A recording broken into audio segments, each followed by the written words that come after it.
Everything that is coming into your life is attracted by images in your mind, your thinking. And we want to get this, that's fine, that's fine. I mean, I have things come to me just because I thought about them, and probably you do too, but it's nice to get a bunch of ideas that will help you enhance the method of bringing it to you so that it really works for you. Rhonda Byron, in her time of greatest despair, and this happens to many great people, when they go right down to the bottom, and then they feel like, then they can leap up, sort of like you're right down like this with your knees, and then they can leap up, and this led to her greatest gift, she said. And she said this was her greatest gift, finding out about the secret.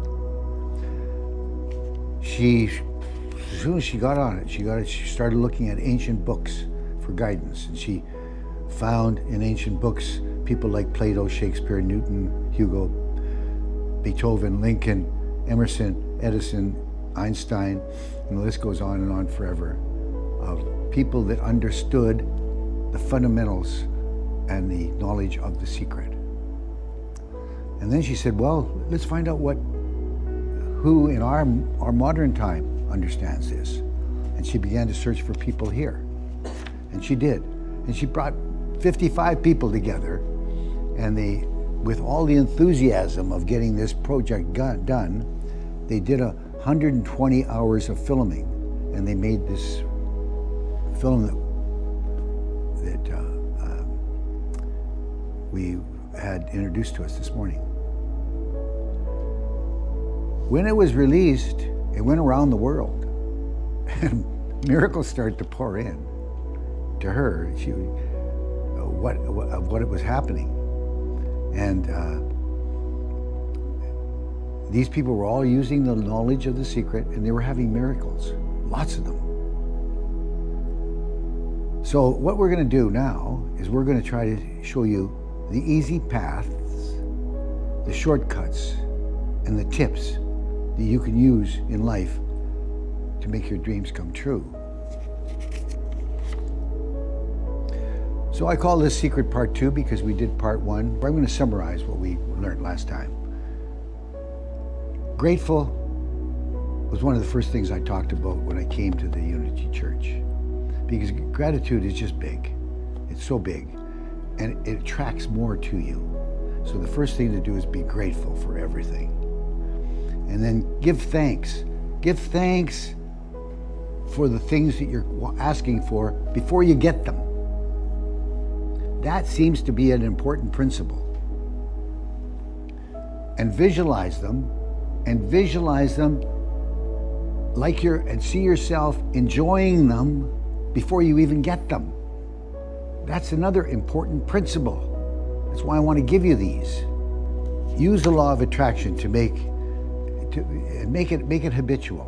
Like don't get this, like a lot of people, I've asked people, put your hands up if you know about the secret. Yeah, they've read the book and they threw it aside, and quite a while ago. And I haven't met that many people that are really taking the principles of it and putting it into action right now. And this is what we want you to do, is get some of these things and put them into action.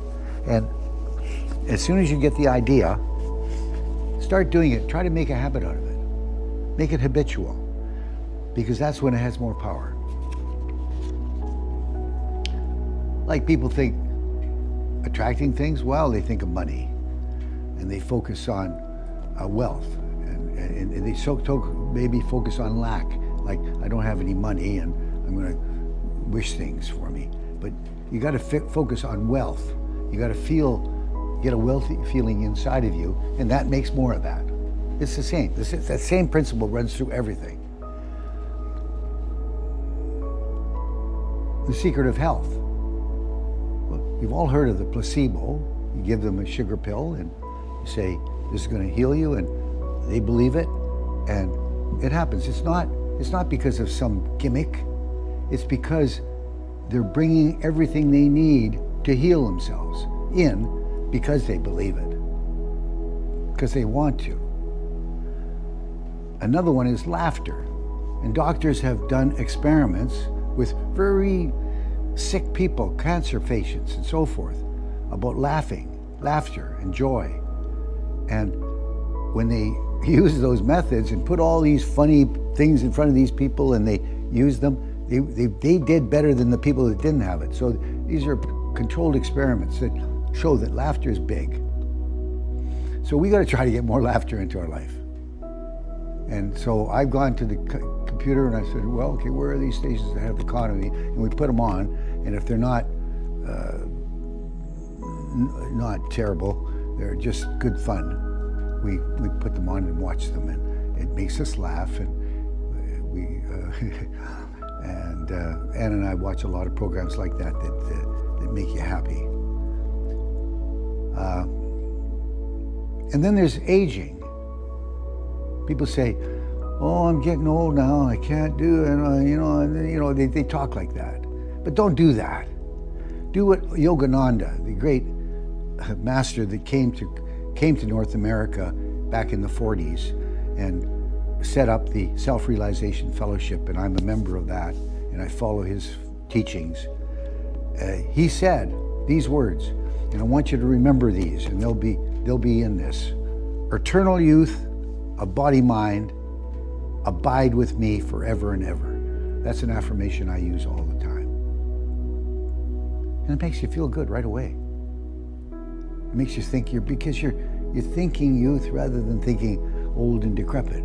You're thinking happy and joyful and full of life. Now, the secret of the world. People, you get these messages coming in your mailbox. Help us with cancer. People are suffering with poverty. People are suffering with war and drugs and violence, and we want your help. Well, Mother Teresa said, no, thank you. I don't want any part of it. I want to be for something that's positive. I want to be for love and trust and hope and joy and looking at it that way. It's just taking the same thing and turning it over and looking at it in a different way.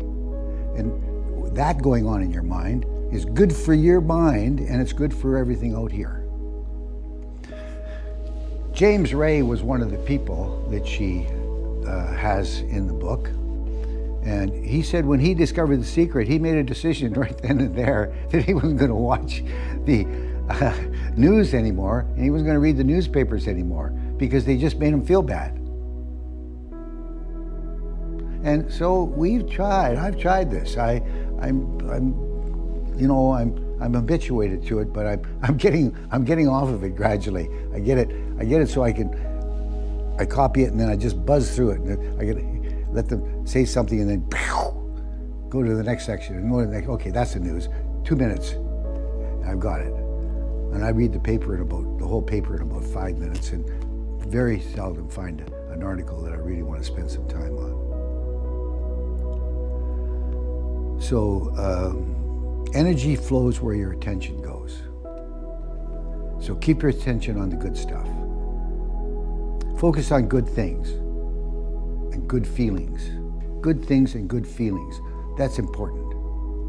Just get up in the morning and say, I'm going to just stick with good things and good feelings. When you feel good, you uplift the world with you. And then the world, it's kind of nice to have you in the world. And you feel that the fact that you're alive and you're here and you're seeking growth in spirituality through this church and other ways, that you uplift people.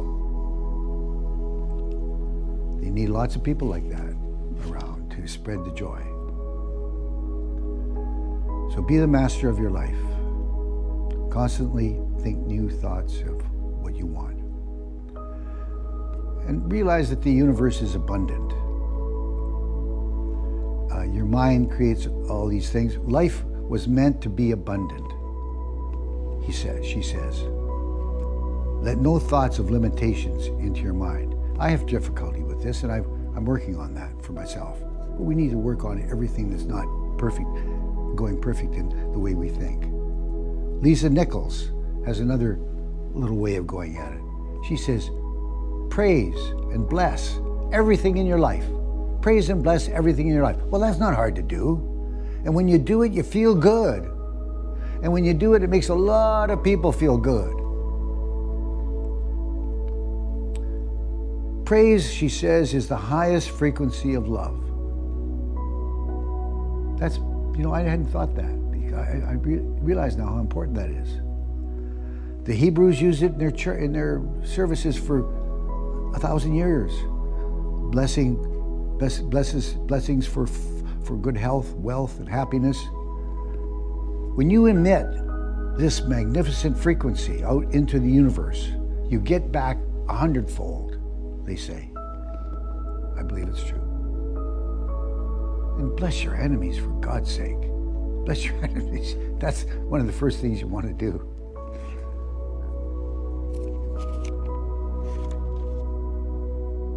The secret of you.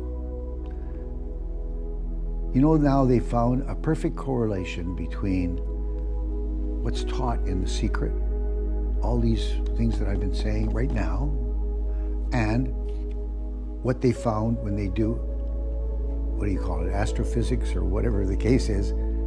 The highest points of physics have proven these things to be true. For example, you take a molecule here and you change it, and you put it at a different level, and there's another molecule that's associated with it 1,000,000 miles away. It changes instantly.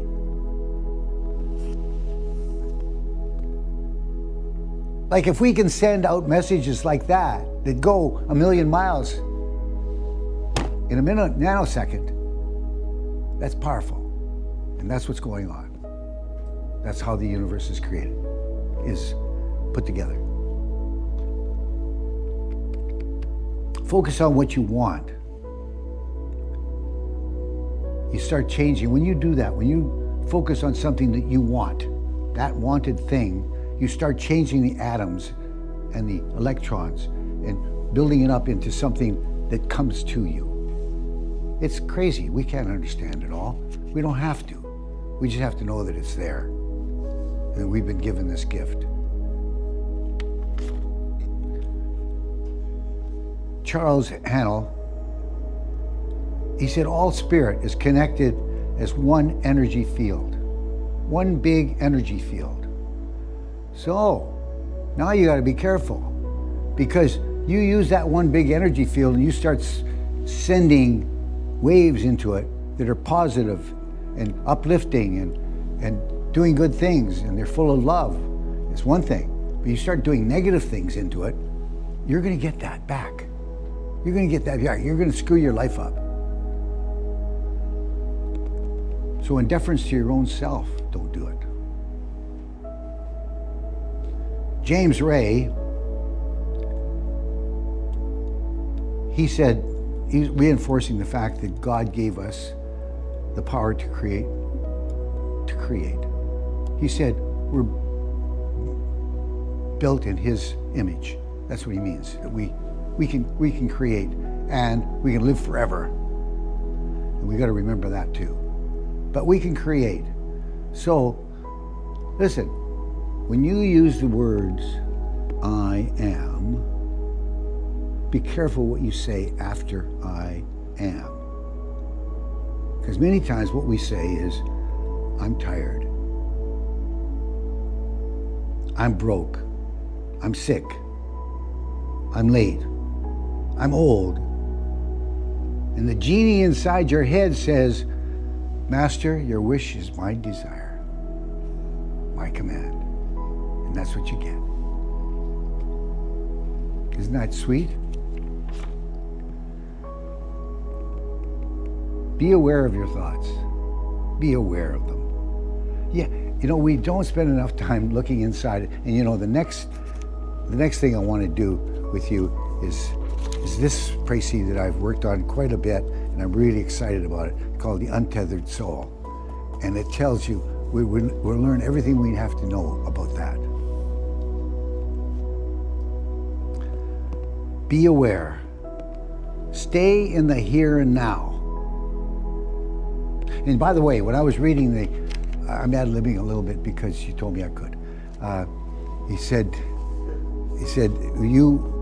when you're when you're trying to live in the here and now, you can easily drop off that rail and you fall into the past or fall into the future. It's no good. You can only really do good things and know and be aware and make good changes when you're in the now.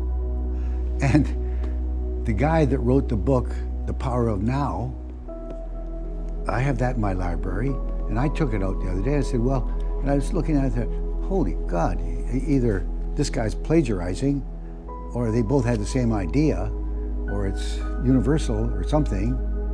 What's going on here? And that was fine. But then as I read into The Power of Now, I remember I read it about 10 years ago or whatever, and I underline when I do it and so forth. I found that the pages, I started to get less and less underlined, and pretty soon I just lost interest and I got out of it. I don't think, for me anyway, I don't think that he explained it in the right way. He was too much on the negative side of it. I don't know. I don't want to criticize him. I just know that it wasn't working for me, but I knew he had a good idea, but I couldn't figure out how to really understand it perfectly. This one, The Untethered Soul, yes, I can understand this guy. He explains it very well. Gain control of your thoughts. This is where your power is. Staying on that. And then you can also ask the universe to give you a nudge every once in a while. It just doesn't matter. The universe will accept that, and you know you will get a nudge if you ask for it. It'll nudge you into remembering, hey, you're off the track. Get back on track. And as you stay on that track, your life starts to change for the better, for sure.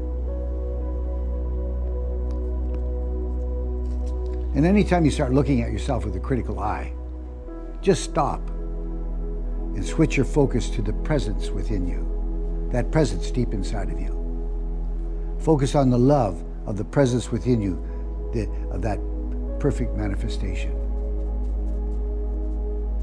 So you got to catch yourself. This is what we're learning here. We got to catch ourselves and bring ourselves and keep working with ourselves. That's your job here. That's your job in finding more spirituality in your life and in the world. They say in The Secret here that your primary aim is to feel good and experience joy. Feel good and experience joy. Well, then I've got a little affirmation here. If it ain't fun, don't do it. And that applies for a lot of things. If you can just, if it is fun, for sure, go in there and get after it. As you commit to joy, just like I'll tell you in The Untethered Soul, there's a whole chapter on committing to happiness, unconditional happiness. And when you commit to, you can almost do the whole program by just committing yourself to unconditional happiness. That means you're not going to let anything but happiness stay in your heart. No matter what happens, somebody dies or somebody goes away or whatever, you stay happy. When you commit yourself to joy, the law of attraction will pour avalanches of joyful things, people, circumstances, and opportunities into your life. Because, why? You're radiating joy. Be happy now. Feel good now. Be happy now. Feel good now. That's what we want. Anything that makes you feel good attracts more feel good. I don't even know if that's good English, but it doesn't matter. I know my little grandchild would understand that. Feel good makes you feel more feel good. Follow your bliss, and the universe will open its door for you. Well, that's easy to say. Well, I don't know anything about that. Well, I know something about that. I was in practice some 20 years ago and more, and a patient came in and we got talking about what's wrong with the kids these days? They don't get enough exercise. We were talking about that. And if they had more exercise, they'd learn better and they'd be better people and all the rest. And she was going to get something done for me. She couldn't do it. So I said, look, hang in there. I made up my mind. I'm going to fix this. And I did. I got on the line, called the cabinet minister that I wanted. And he said, oh yeah, I'll get an appointment for you. And he got an appointment for me. And then things started to happen. And when I opened that door, things started to happen. They started coming at me. I found myself in a meeting around a ping pong table in our basement with a whole bunch of very knowledgeable people. Lloyd Axworthy was there. I didn't know Lloyd Axworthy before. All of these people, everybody was there trying to give me information on how to get this thing done. I'm not kidding you. This is the way it worked.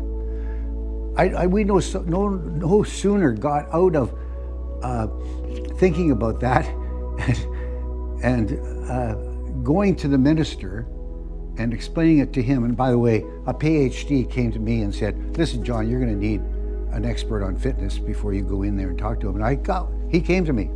I didn't have to look for it. He came to me. We went in there. We talked to him. And before he left, he was in a hurry. I said, Mr. Minister, can I tell the press that you think this is a good idea? And he said, oh, sure. It's motherhood, see? Well, he just baked his cookie there, because I went home and I called this person that I knew that was into the media. And he had that on every television, every radio station, and every paper in a minute. And we went out for dinner because we thought, oh, well, we've done something good. We thought that was the end of it. No. The phone started ringing, things started happening. People came to our door, knocked on our door and said, have you got anything to say about this? And the press picked it up and they just said, you know, this is really good stuff. And they wouldn't let it go for years. They kept at it. They kept at it, didn't they, Ann? They just kept coming to us and wanting to do more. Finally, the government had to do something, so they called the university and said, do a study on this. Well, they thought that would just fix it, get rid of it. They did a study and they said, you know, Dr. John's right. We need to change the law. And they did. And the schools started to put in a half an hour, just what I said, a half an hour of fitness training every day. It's not like sports. Like sports, there's a lot of kids that can't do sports and they're not good at it. They don't get chosen. They're just an elite few. We want everybody to get the exercise. And they did. And it was working really well. But then there's negative influences. You get teachers and principals that aren't fit themselves and really aren't that interested in this. And so it did fall down. But after a number of years, what did they do? The government came up with a bright idea that they should get fitness into the schools. And yeah, this is their idea. So I went over to talk to them and said, look, I did this 20 years ago or whatever it was. And here's what we did. And here's the paper that I wrote. And here's that I gave to the government and so forth. So that's where it's at. And I don't know, I think it's made some good things. But I'm just talking about the idea that when you grab something by the neck and you say, I'm enthusiastic about it and I want to do this, the universe opens their door for you. And I've had that experience, and I've had it more than once. It opens the door, and that's the way it is. You get all this power coming in from someplace. Your bliss also becomes contagious. It goes up to other people, and they start wanting to do good things too. You will be power, wisdom, love, and joy. May joy be with you. Ralph Waldo Emerson said, the secret is the secret. He was talking about The Secret, this book. The secret is the answer to all that has been, all that is, and all that will be. When that comes from a guy like Emerson, I think that's big. He's a great thinker. So this isn't small stuff. This is big stuff. But it's simple and straightforward, and we could use it. We could change our life. You get to fill the blackboard of your life. This is a summary. Just feel good now. The more you use the power, the more you have. Do what you love. Be aware of your thoughts, because your mind can be like a runaway steam engine, and it's always running all over the place inside there. But when you keep it on track and you keep yourself aware, know what you're thinking. You got to know what you're thinking. You gain control of your thoughts. This is where the power is. How do you do that? Well, you stop and you say, ask yourself, what am I thinking? That's not hard. You say, what am I thinking? And your brain goes immediately into the present moment, time, and what's in there. And you start looking at what your brain's doing. You're the watcher looking at it. You're the witness looking at it. And we'll talk about that a lot in the next program I'll do. What am I feeling? Same thing. Do this 100 times a day. Just keep remembering to remember. I'm just about done. The most life-changing insights from The Secret. What are they? Well, you find that if you start getting into it, you start responding to negative situations calmly and lightly. Hey, that's good. That's good. Be genuinely okay in not getting what you want. Whatever you want will have an easier path to you. Step away from conflict. Somebody wants to argue and fight and so forth, just walk away. Negative emotions are simply the movement of energy. And when you understand that they're just the movement of energy, let them go. No resistance. Resistance doesn't work. And then here's one that I'm just doing this program, I realized opinions and conclusions are judgments. I thought, what? I've always thought that people that are bright and are thoughtful and educated, they have opinions about things. Yeah. You know what opinions are? They're judgments. And you know what conclusions are? They're judgments that are baked in. So we got to get rid of judgments, because that's way, way important. You just accept what's coming at you, accept what the thoughts are. Don't resist them. The greater your resistance, the greater your suffering. The more resistance you have, the more suffering you're going to have. And then we had to go back a few thousand years and get a saying from Chinese lore. Just accept and be at peace. And here's what they say. The way it is the way it is. That's one to remember. The way it is the way it is. And then if you want this talk on The Untethered Soul by Michael Singer, then I'd like to invite you, before I do it, to get a book that he wrote as well. And that book was called An Experiment with Surrender. And this experiment was an experiment of his whole life. And it takes you from when he did his PhD and he got it and so forth, and he was just living a quiet life and he was just trying to be a spiritual guy. He found that as things came at him, he used to think about them for a while and then reject some of them and take some of them. And he just said, no, if the universe sent me this, I'm going to accept it and see what happens. And he was going in ways that he didn't really know if that was going to work. And he kept doing that, and kept doing that, and kept doing that. And it ended up, he had nothing. He had ended up with a multi-million-dollar business that went right through the whole country. And that's fascinating. You'll love reading the book. And then after he got this business going, in the last analysis, one day, helicopters were over his place, and the SWAT team was coming in, and they were grabbing all his records. And he got his lawyer, said, what's going on? And what had happened is that somebody in the organization was doing fraudulent things, and he pulled a fast one. He went to the government and he said, look, they're doing fraudulent things, and if you give me, I'll cooperate with you if you don't sue me. And so he did that, and they thought, boy, they've got this, and they can get this big business and just take it right down.